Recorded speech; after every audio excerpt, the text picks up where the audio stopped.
రావణాసురుడు శార్దూలుడు అనే గూఢచారిని రాముడి దగ్గరికి పంపించాడు.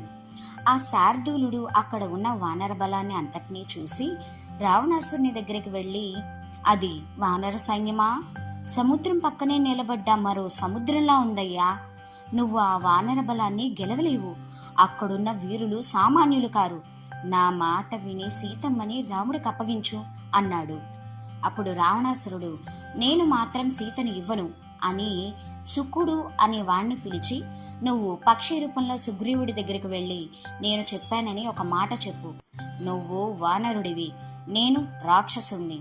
నేను అపహరించింది నరకాంతని. మధ్యలో నీకు నాకు కలహం ఎందుకు? మీరు ఈ సముద్రాన్ని దాటి రాలేరు.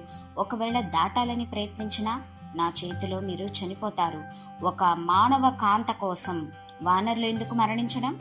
నా మాట విని మీరు వెళ్ళిపోండి అని సోదరుడైన సుగ్రీవుడితో చెప్పి, నేను ఆయన కుశలము అడిగానని చెప్పు అని శుకుని పంపించాడు.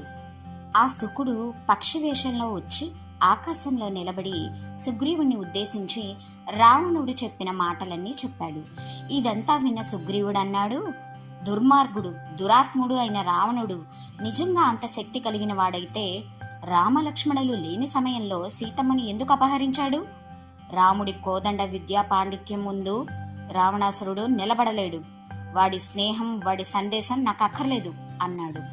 ఈలోగా అక్కడున్న వానరాలు గూఢచారిని విడిచిపెట్టకూడదని చెప్పి అందరూ పైకి ఎగిరి ఆయన రెక్కలు విరిచేస్తున్నారు.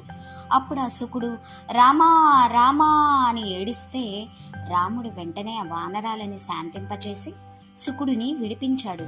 కానీ వానరములు శుకుడిని బందీగా పట్టుకుని ఉంచాయి.